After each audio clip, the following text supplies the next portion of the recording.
4장 1절에서 9절입니다. 구약성경 324면 여호수아서 4장 1절에서 9절까지입니다. 다 찾으신 줄 알고 저와 번갈아 교독한 후에 마지막 절은 함께 읽도록 하겠습니다. 그 모든 백성이 요단을 건너가기를 마침에 여호와께서 여호수아에게 말씀하여 이르시되 그들에게 명령하여 이르기를 요단 가운데 제사장들의 발이 굳게 선 그곳에서 돌 12를 택하여 그것을 가져다가 오늘 밤 너희가 유숙할 그곳에 두게 하라 하시니라.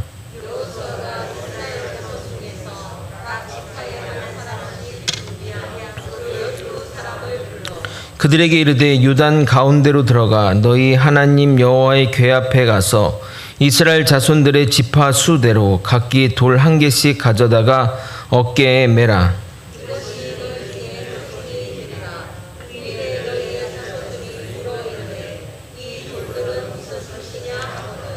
그들에게 이르기를 요단물이 여호와의 언약궤 앞에서 끊어졌나니 곧 언약궤가 요단을 건널 때 요단의 물이 끊어졌으므로 이 돌들이 이스라엘 자손에게 영원히 기념이 되리라 하라 하니라.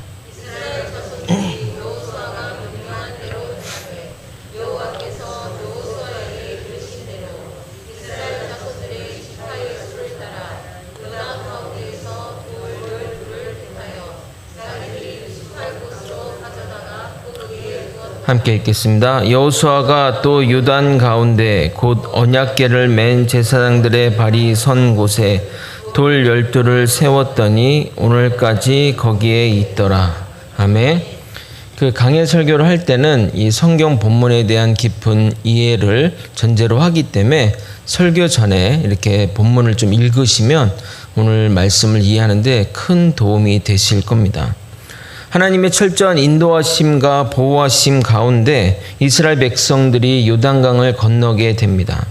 우리는 그동안 요단강 건너는 장면을 보면서 단순히 기적 가운데 하나님이 강을 건너게 하는 것에 초점을 맞추느냐, 그 과정 속에 있는 영적인 의미를 제대로 보지 못했습니다.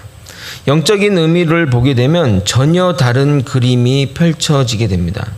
하나님은 이 과정을 통해 여호수아를 이스라엘의 지도자로 확고히 세움과 동시에 가나안 땅으로 들어가는 이스라엘 백성들을 세례를 통한 성별의 과정을 하고 계신 것입니다. 그렇기 때문에 홍해와 같은 동일한 기적을 여기에서 펼치시는 겁니다. 하나님이 하시는 일들, 특히 기적들은 그냥 하시는 일이 없습니다. 기적이 단순한 기적이 아니라 그 안에 의미가 있다는 것입니다. 그래서 하나님이 하시는 것을 이적이라고 합니다. 미라클 사인, 그러니까 기적은 미라클이고요. 또 이적은 미라클 사인, 기적을 통한 나타내고자 하는 것이 있다는 겁니다. 그래서 우리는 그 기적 가운데 하나님의 의도를 살펴보아야 하는 것입니다. 그래야만 이 본문이 전하고자 하는 메시지를 잘 이해할 수 있기 때문입니다. 우리가 깨달아야 할 요단강 도하의 또 영적인 의미는 은혜를 받기 위해서는 우리도 그 은혜를 향해 발을 내딛어야 한다는 겁니다. 세상과 사단은 우리가 주님을 향해 발걸음을 내딛는 것을 두려워합니다. 그렇기 때문에 그 발걸음을 떼기 전에 두려움과 공포로 우리를 몰아넣어 우리가 발길을 떼지 못하도록 합니다. 대부분 그런 것들에 미혹이 되어 우리는 발을 내딛지 못하고 하나님의 은혜도 경험하지 못하게 됩니다.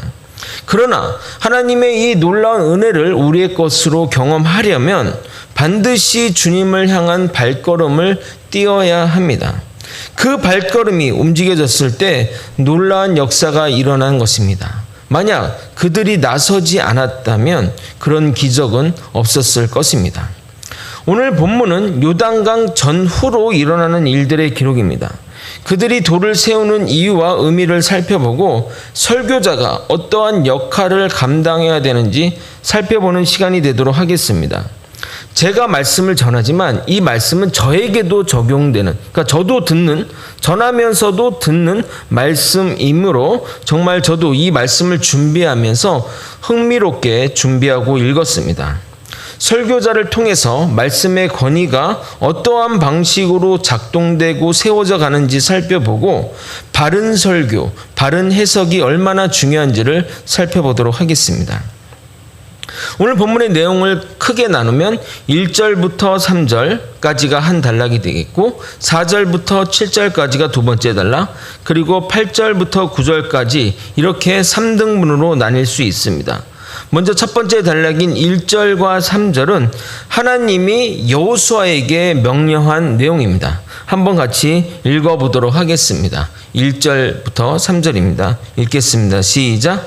그 모든 백성이 요단을 건너가기를 마침에 여호와께서 여호수아에게 말씀하여 이르시되 백성의 각 지파에 한 사람씩 12사람을 택하고 그들에게 명령하여 이르기를 요단 가운데 제사장들의 발이 굳게 선 그곳에서 돌 12를 택하여 그것을 가져다가 오늘 밤 너희가 유숙할 그곳에 두게 하라 하시니라.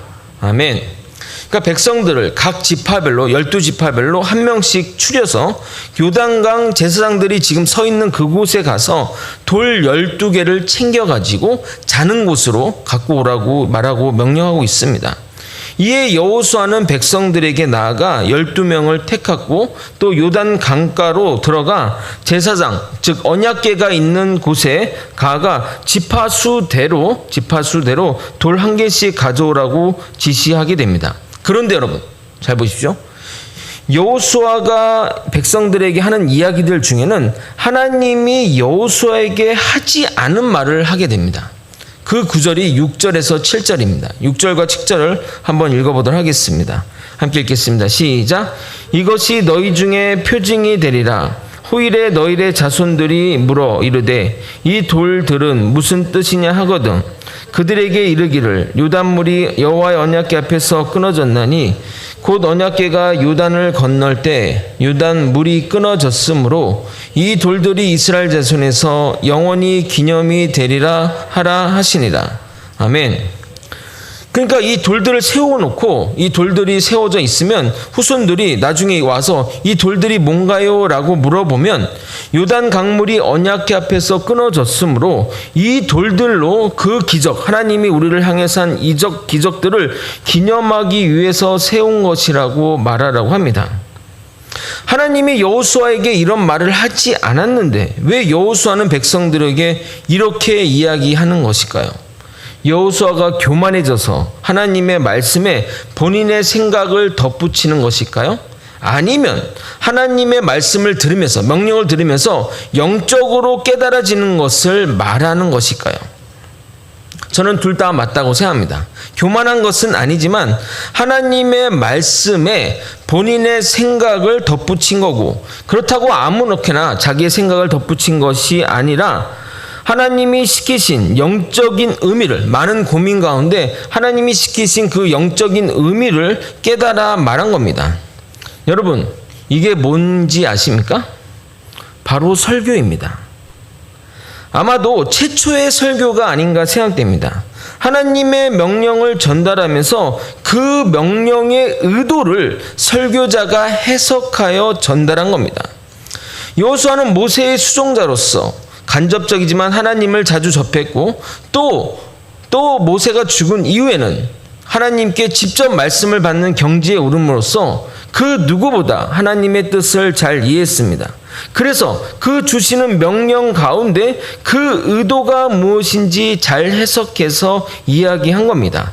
그렇다고 아무렇게나 해석해서는 안 되는 겁니다. 우리도 들은 말씀을 가지고 여러분에게 전달하잖아요. 그렇지만 이 말씀이 이 성경 가운데 있진 않지만 이 말씀이 여러 가지를 파악해서 이렇게 전달하고 하는 것처럼 지금 여호수아는 그 백성들에게 하나님의 말씀을 설명해서 설교를 하고 있는 것이었습니다. 여러분 여기서 좀 주의할 사항 중에 하나는 뭐냐면 평소에 듣지 못했던 전혀 새롭고 정말 신선한 말씀이 여러분에게 만약 듣게 된다면 그것은 오히려 위험한 말씀일 수 있습니다. 한 번도 듣지 못한 말씀이라는 것은 있을 수 없습니다. 2000년 전에 하신 그 말씀과 지금 우리에게 하시는 말씀이 차이가 있을 수 없고 그동안 감추어졌던 그 비밀이 누구에게만 하나님이 밝히 알려준다고 하는 것도 있을 수 없습니다. 믿음의 선배들이 이 말씀을 가지고 수없이 설교했고 해석해 왔기에 아직도 더 해석해야 할 본문의 내용들이 남아있지 않습니다. 그래서 설교 말씀은 절대 새로울 수 없습니다. 목회자들이 성경을 그냥 해석하는 것이 아니라 크게 세 가지 기준을 가지고 성경을 해석합니다. 그 기준을 문법적, 역사적, 신학적 기준이라고 말합니다.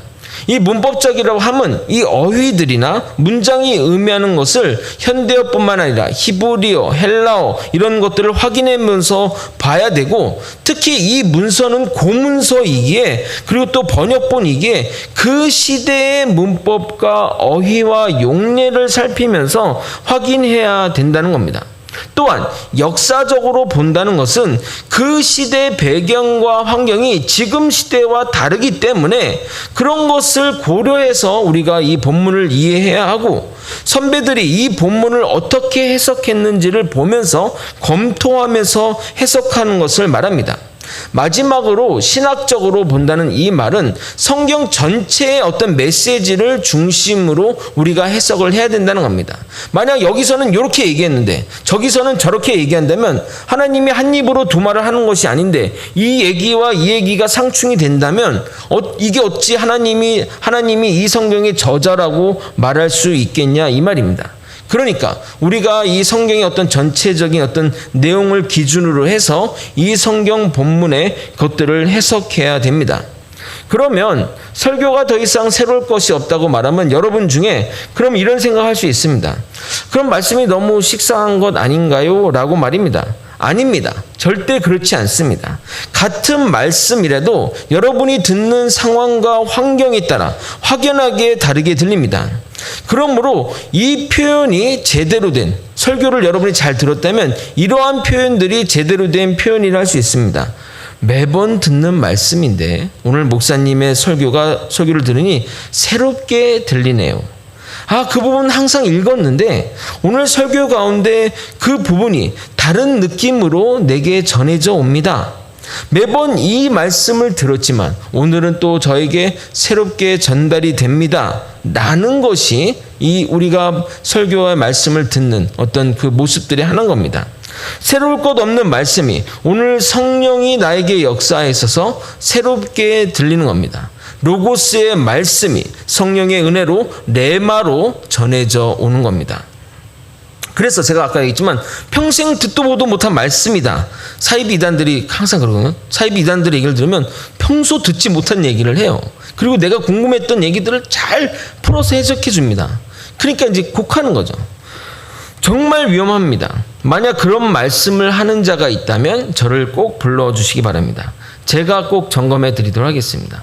이거는 그 사람뿐만 아니라 인터넷이나 유튜브도 정말 조심해야 됩니다. 검증도 안 된 말씀이 난무하니 참 이런 부분들도 주의하셔야 합니다.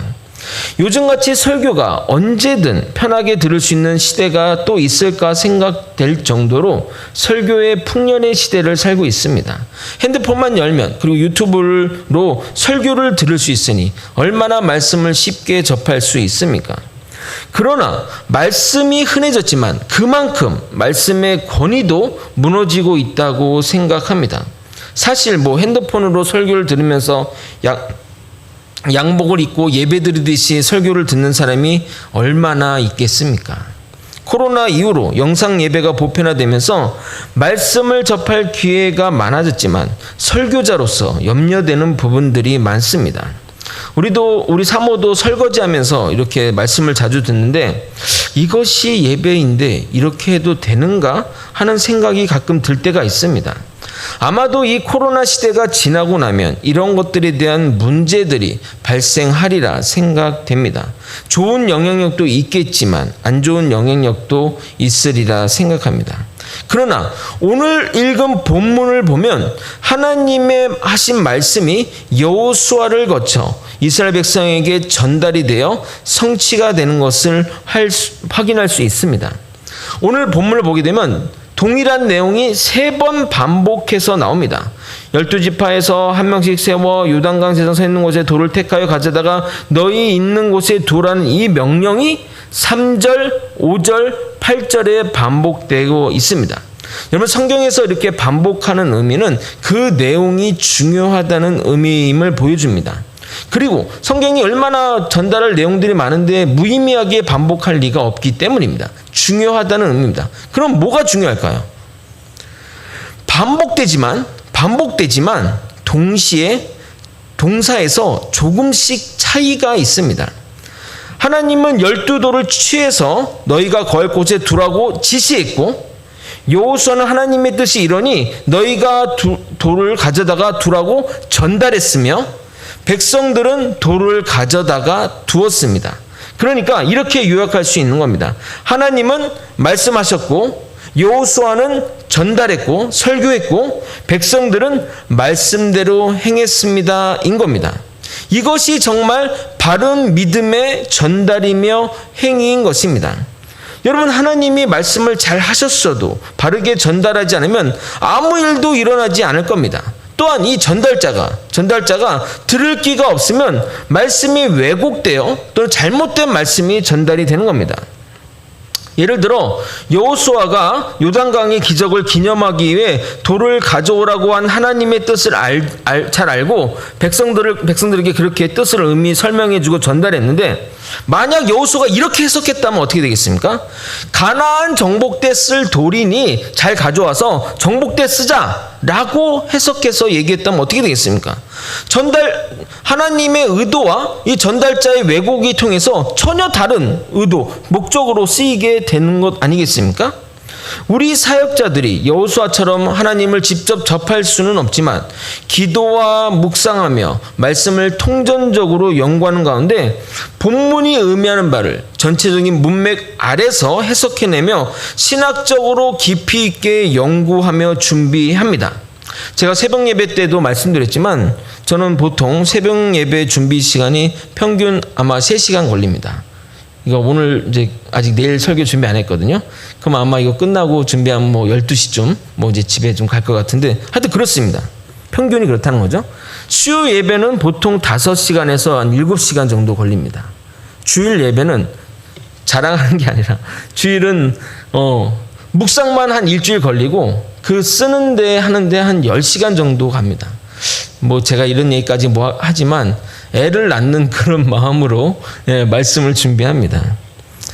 그러므로 깊이 있는 말씀의 묵상의 시간이 목회자들에게 주어져야 깊이 있는 설교가 나오게 마련입니다. 그런데 요즘같이 목회적 상황들이 바쁜데 그런 것이 병행하기가 쉬운 일이 아닙니다. 뭐 신방도 가야 되고 여러 가지 사정들 뭐 이것저것 해야 되는데 그게 쉽겠습니까? 우리는 인터넷에 듣는 대형교회 목사님의 설교를 들으면 참 대형교회 목사님은 역시 달라, 설교가 참 좋아 라고 이야기하는데, 왜냐하면 그분들은 그 설교를 집중할 수 있는 환경을 만들어주기 때문입니다. 신방이나 다른 사역들은 부교육자들이 책임지고 하기에 담임 목회자는 이 설교에 많은 시간을 드릴 수 있는 겁니다. 여러분, 설교의 질은 시간과 비례합니다. 마치 기계에서 신문 찍어내듯이 설교를 쓰다 보면 설교의 질은 떨어지고 그 피해는 성도들이 받게 됨을 잊어서는 안 됩니다. 그렇게 되면 악순환의 고리가 시작이 되는 겁니다. 설교의 은혜를 못 받으니 성도들이 어떻게 되겠죠? 까칠해지겠죠. 그러니까 그 원인을 잘 모르니 목사님이 뭐 신방을 잘 안 해서 뭐 양육이 문제 있다, 이것이 문제 있다, 저것이 문제 있다, 이런저런 문제들이 양산이 되는 겁니다. 그래서 성도분들에게 진심으로 부탁드리고 싶은 것은 은혜로운 설교를 위해 설교자가 깊이 묵상할 수 있도록 시간을 주셔야 됩니다. 참고로 말씀드립니다. 저는 수요일과 금요일 그리고 토요일 오후는 설교에 집중하는 시간들입니다. 지금은 너무나 성도분들이 많이 배려를 해 주셔서 지금까지 잘 묵상하며 준비하고 전하고 있습니다. 하나님의 말씀을 잘 듣고 그 말씀을 잘 해석해서 전달하는 것도 정말 중요하지만 정작 중요한 것은 전달된 내용대로 이스라엘 백성들이 실천하는 겁니다. 이것이 바른 말씀의 전달의 과정이며 바른 믿음의 서클이 되는 겁니다. 그러므로 목회자는 하나님의 말씀을 바르게 전달하려고 노력해야 되고, 저를 포함한 성도님들은 들으신 말씀을 바르게 실천하려고 노력해야 하는 겁니다. 말씀이 전파되어도 우리가 그대로 행하지 않으면 그 말씀은 죽은 말씀이 됩니다. 말씀 자체에 문제가 있습니까? 아닙니다. 말씀은 진리이지만 그 진리의 말씀을 진리대로 받아들이지 않고 그냥 좋은 교훈이나 이야기로 치부해버리면 우리 삶의 변화가 없게 되는 겁니다. 현대 기독교의 문제가 여기에 있습니다. 위에서 말씀드린 것처럼 지금처럼 말씀이 흔한 시대가 있습니까? 어느 목사님 설교 들으면 바로 핸드폰 열어 검색하면 10초도 안 돼요 들을 수 있습니다. 아니, 주일 말씀뿐만 아니라 10년 전 말씀까지 들을 수 있습니다. 그러나 말씀은 듣지만 삶에 적용이 없으니 삶의 변화가 없는 겁니다. 말씀이 귀한 줄도 모릅니다. 가끔 성도분들 중에는 말씀을 듣는 자리에 서 있지 않고 평가하는 자리에 서기도 합니다. 오늘 말씀은 좀 어떻고, 지난주 말씀은 뭐 저렇고, 이번 말씀은 좋네, 저번 말씀 좀 별로야 등등, 그러한 자세로 말씀을 대하는데 그렇게 대하는데 그 말씀이 내 삶을 변화시키는 쪽으로 나아가겠냐 이 말입니다. 하나님이 여러분에게 직접 전하는 말씀이래도 그렇게 평가하고 있겠습니까? 하나님, 오늘 말씀 좀 좋은데요, 오늘 특별히 짧아서 좋았습니다. 하나님, 오늘 예화 정말 쌈박한데요 라고 할 수 있겠습니까? 말씀이 귀한 줄 모릅니다. 그래서 이런 말이 있습니다. 말씀을 전하려고 바다를 건널 수는 있어도 말씀을 들으려고 도로도 안 건넌다는 말입니다. 그러나 이스라엘 백성들은 여호수아의 말씀대로 행하게 됩니다. 8절을 한번 읽어보겠습니다. 같이 한번 읽겠습니다. 시작.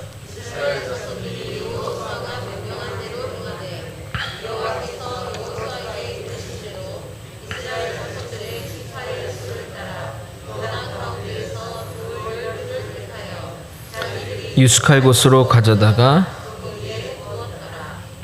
여호수아가 하나님의 말씀을 받아서 자기의 해석을 붙여 설교하자 백성들이 뭐라 하냐면 여호수아가 명령한 대로 행하되 라고 합니다. 왜냐하면 여호수아의 말씀은 하나님의 말씀이고 백성들도 그렇게 생각했기 때문입니다. 하나님이 말씀하신 본질적인 내용을 따라 여호수아는 말씀을 전했고 백성들은 그 말씀을 따라 실천하게 된 것입니다. 이것이 설교의 권위입니다. 그 결과 어떻게 된 줄 아십니까? 이 설교의 권위로 어떻게 된 줄 아십니까? 14절을 읽겠습니다. 그날에 여호와께서 모든 이스라엘 목전에서 여호수아를 크게 하심에 그가 생존한 날 동안에 백성이 그를 두려워하기를 모세를 두려워하였던 것 같이 하였더라. 여러분, 여호수아는 말씀을 전했고 백성들은 명령대로 이행했을 뿐이며 그 이후에 다른 기적적인 행동들을 전혀 하지 않았습니다. 그런데 백성들이 모세를 두려워하듯이 여호수아를 두려워했다는 겁니다. 뭐 겁나고 벌벌 떨어서 그런 개념이 아니라 요단강을 그러니까 이 말씀의 권위 앞에 그 말씀 같은 권위자를 그렇게 대했다는 의미인 겁니다. 제 나이가 한 40대 후반입니다. 여기 계신 권사님들로 따지면 자식벌 정도 될 겁니다. 그런데 많은 분들이 저를 어려워하고 또 어느 분은 부담스러워까지 하기까지 합니다. 왜 그럴까요? 제가 무섭게 생겨서 그렇습니까? 아니면 제가 뭐 나쁜 행동을 했습니까? 아닙니다. 그것은 제가 맡은 말씀의 권위 때문입니다. 제가 대단해서 그런 것이 아니라 제가 전하는 메시지 때문에 그런 겁니다. 설교자의 권위는 이렇게 말씀에 있는 겁니다. 그러므로 설교자는 말씀을 잘 해석하고 바르게 전하려고 애쓰면 되는 겁니다. 더불어 설교자로부터 하나님의 말씀을 두려워 떨어야 한다는 겁니다. 그럴 때 말씀의 권위가 세워지는 겁니다. 다른 무엇으로 권위를 세울 필요가 없습니다. 다른 것으로는 결코 세워지지 않습니다. 그러므로 성도분 중에 저를 어려워하고 부담스럽게 느끼신다는 것은 결코 나쁜 것이 아니라 정말 좋은 것입니다. 하나님을 두려워하고 하나님의 말씀 맡은 자까지 두려워하는 것이기 때문입니다. 마치 하나님을 경외하여 하나님의 임재 상징인 언약궤마저, 법궤마저 만지기를 두려워하는 것처럼 말입니다. 이 권위가 하나님께로 온 것임을 증명한 것은 어렵지 않습니다. 안 믿는 분에게는 이것이 전혀 권위가 없기 때문입니다. 불신자에게 제가 목사입니다 라고 하면 그러세요. 저는 목사 하렙입니다. 어쩔래요? 라고 말할 것이라는 겁니다.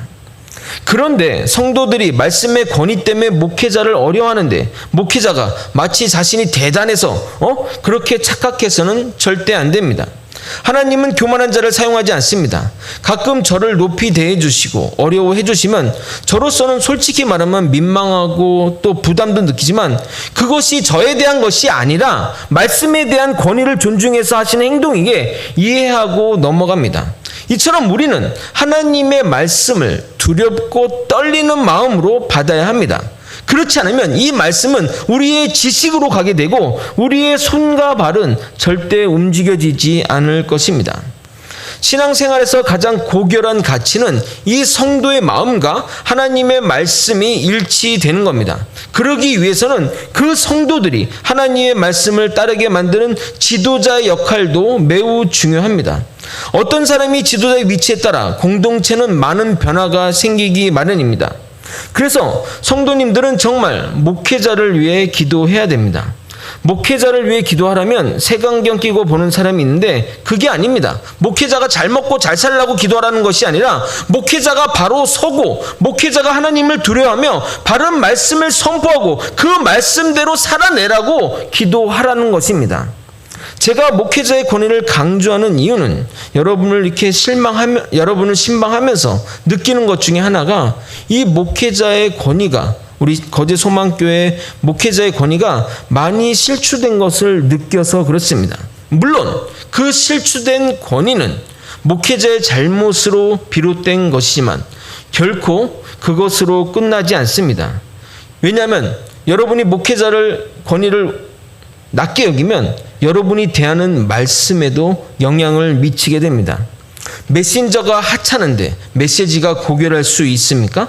아무리 소중한 물건이라도 신문지에 둘둘 말아 검은 비닐봉지에 담겨 전달되는데 그 물건이 소중하게 여겨지냐 이 말입니다. 결혼을 앞둔 신부가 신랑에게 과거의 남자 또는 남편에 대해 좋은 이야기든 나쁜 이야기든 하는 경우가 있습니까? 과거의 남친이 어땠는데 좋았어, 뭐 나빴어 이런 이야기를 하는 신부가 있습니까? 흔히 담임 목사 청빙을 결혼으로 비유합니다. 그래서 백년 해로하는 마음으로 목회자들과 성도들도 나서는 겁니다. 그런데 왜 저에게 전임 목회자 이야기를 하는지 모르겠습니다. 좋은 이야기든 싫은 이야기든 듣고 싶지 않습니다. 여러분은 여러분의 결혼을 했는지 모르겠지만 저는 수총각 사나입니다. 제 순정 바치고자 거제까지 내려왔습니다. 근데 왜 자꾸 헤어진 남편 이야기를 합니까? 만약 결혼 전에 그런 이야기를 하는 신부를 보면 여러분은 어떤 생각이 듭니까? 이 결혼 파토내자는 건가? 결혼하기 싫다는 건가? 하는 생각이 들지 않겠냐 이 말입니다. 심지어 전전 남편까지 들어야 합니까? 이 모든 것이 목회자의 권위가 무너졌기 때문에 이런 일이 생기는 겁니다. 새 남편에게 잘 보이게 새 신랑이 과거 남편 어땠어 물어봐도 할 얘기가 없다거나 일절 이야기하지 않는 것이 정상입니다. 우리는 정말 새롭게 지음 받아야 합니다. 그냥 과거를 덮고 새롭게 출발할 수는 없습니다. 계속 과거가 발목을 잡는데 어떻게 앞으로 나아갈 수 있습니까? 정말 거제 소망교회가 미래를 향해 희망찬 내일을 향해 나아가고 싶다면 과거의 이야기, 실패한 이야기는 또는 안 좋은 이야기는 입 밖에도 내지 말아야 합니다. 에베소 4장 29절의 말씀입니다. 무릇 더러운 말은 너 입 밖에도 내지 말고 오직 덕을 세우는 데 소용되는 대로 선한 말을 하여 듣는 자에게 은혜를 끼치게 하라. 우리 모두는 이제 뒤에서 수근수근거리고 비판하고 판단하지 말고 정말 목회자가 바로 서도록 원하고 바라고 기도했으면 좋겠습니다. 그럴 때 우리 거제 소망교회가 바르게 세워져 나갈 것입니다. 말씀을 정리하겠습니다. 여호와의 말씀이 여호수아에게 전달이 되었고 여호수아는 그 의미를 제대로 해석하여 백성에게 전달했습니다. 이에 백성들은 말씀에 따라 순종했습니다. 성경 본문은 같은 내용을 3번이나 반복하여 기록함으로 말씀하셨고, 말씀을 전했고, 말씀대로 행했음을 눈으로 보여주었습니다.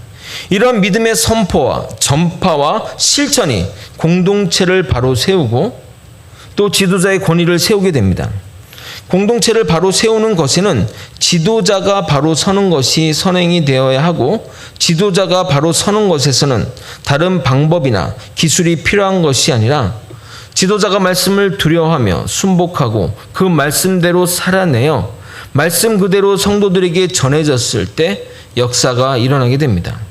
또한 우리도 말씀과 더불어 말씀 전한 자를 두렵고 떨리는 마음으로 대할 때 말씀이 실천으로 나아가게 되는 겁니다. 보이지 않는 하나님보다 보이는 목회자를 두려워해서라도 말입니다. 거제 소망교회 여러분, 우리 스스로 물어보면 좋겠습니다. 나는 하나님의 말씀을 어떻게 받아가지고 살아가는가? 나는 하나님의 말씀을 두렵고 떨리는 마음으로 받고 있는가? 나는 하나님에 대한 경외감이 있는가?